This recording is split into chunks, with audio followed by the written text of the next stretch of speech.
मुझे आज भी वो दिन याद है, 25 अप्रैल 2017। उस दिन मैं अपने बहन के साथ टेस्ट मैच देखने गई थी, ऑस्ट्रेलिया वर्सेस इंग्लैंड के बीच।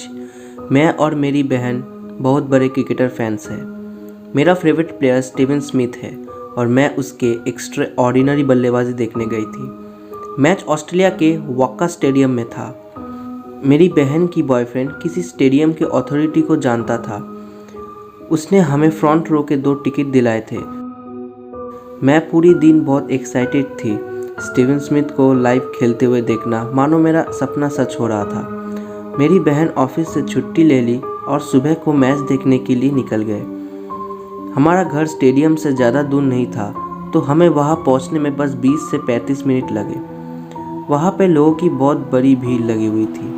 ज़्यादातर लोग ऑस्ट्रेलिया को सपोर्ट कर रहे थे और उन्होंने ऑस्ट्रेलिया की जर्सी भी पहनी हुई थी। मैंने भी ऑस्ट्रेलिया की जर्सी पहनी थी। ये जर्सी मैंने ऑनलाइन खरीदी थी, खासकर आज के लिए। मेरी बहन ने मुझे लाइन में खड़े होने को कहा और वो गाड़ी पार्क करने चली गई। लोग ऑस्ट्रेलिया को चीयर कर रहे थे। अभी तो मैच शुरू भी नहीं हुआ था और सब लोग स्टीवन स्मिथ के पोस्टर के सामने फ़ोटो खिंचा रहे थे। जब मेरी बहन वापस आई तो मैंने उसको स्टीवन स्मिथ के पोस्टर के साथ फ़ोटो खींचने को कहा। हमने अपना टिकट गार्ड को दिखाया और स्टेडियम के अंदर चले गए। जहाँ तक मेरी नज़र जा रही थी, मुझे सिर्फ लोगों के सर नज़र आ रहे थे। पूरा माहौल गजब का था। लोग चीयर कर रहे थे, माइक पर कमेंट्री हो रही थी। हरा ग्राउंड मेरे आंखों के सामने चमक रहा था। मेरा खुशी का ठिकाना नहीं था। ये मेरा लाइफ का पहला लाइव क्रिकेट मैच था और मैं खुशी से चिल्लाकर अपनी टीम ऑस्ट्रेलिया को चीयर कर रही थी।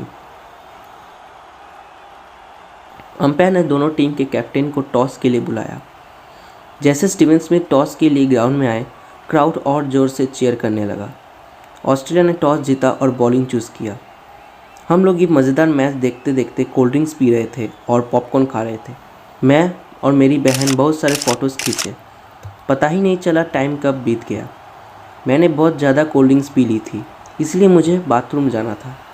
इनिंग्स का ब्रेक होने के लिए अभी टाइम था, बट मुझे बहुत ज़ोर से बाथरूम जाना था, तो मैं अपने बहन को बोलकर चली गई। उसने मुझसे पूछा क्या मैं अकेली जा सकती हूँ।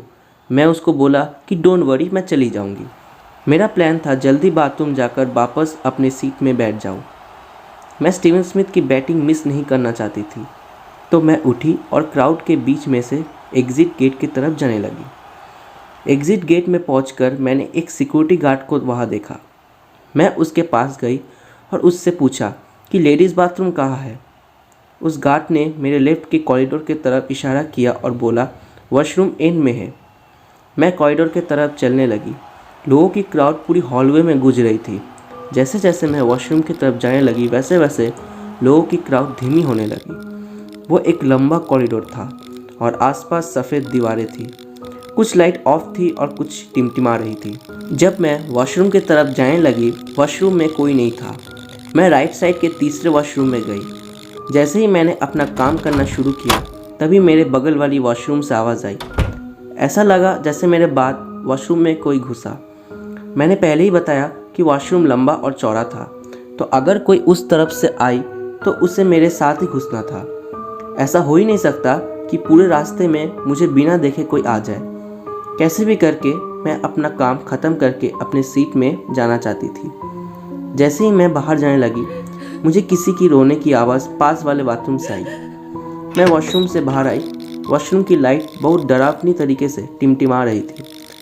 कोई भी आवाज़ नहीं थी, बस नल से पानी गिरने की आवाज़ आ रही थी। मैं रुकी और ध्यान से सुनने लगी। पास वाले बाथरूम से किसी की होने की एहसास नहीं हो रहा था। मैं हाथ धोने लगी और फिर से किसी की रोने की आवाज़ आई। किसी औरत की रोने की आवाज़ मेरे पास वाले बाथरूम से आ रही थी। मैंने देखा कि उस वॉशरूम का दरवाज़ा अंदर से बंद था। मैं दरवाजे के पास गई और दरवाज़ा खटखटाया। मैंने तनाव वाले आवाज़ में पूछा, मैम क्या आप ठीक हैं? कुछ जवाब नहीं आया और रोने की आवाज़ और तेज़ हो गई। मैंने फिर से दरवाज़ा खटखटाया। क्या आपको कुछ मदद की ज़रूरत है? अब वो औरत और ज़ोर ज़ोर से रोने लगी। वो औरत शायद किसी दर्द में थी। मुझे समझ नहीं आ रहा था कि अब मैं क्या करूं। मैं फिर से दरवाज़ा खटखटाया और पूछा, क्या मैं सिक्योरिटी को बुलाऊं? क्या आप ठीक है? इस बार उसका रोना गुड़गुड़ाने में बदल गया। मुझे लगा कि वो औरत शायद बीमार है या फिर उसके साथ कुछ तो गलत हुआ है। मैं उस दरवाजे पर हाथों से मारने लगी। कुछ 5 सेकंड के बाद वो दरवाज़ा अपने आप खुल गया। मुझे थोड़ा राहत मिली कि उस औरत ने दरवाज़ा खोल दिया और अब मैं देख सकती हूँ कि उसे एग्जैक्टली क्या प्रॉब्लम है। मैंने दरवाजे को एक धक्का दिया और देखा कि टॉयलेट के ऊपर एक लड़की बैठी थी। लाइट इतनी ज़्यादा टिमटिमा रही थी कि मुझे उसे देखने में प्रॉब्लम हो रही थी। उसने अपने हाथों से चेहरा छुपाया हुआ था। मैंने पूछा, हे, क्या तुम ठीक हो? एकदम से लाइट टिमटिमाना बंद हो गई और जो मैंने देखा वो दिल बहला देने वाला था। उसका कलिया किसी तेज छुरी से कटी हुई थी।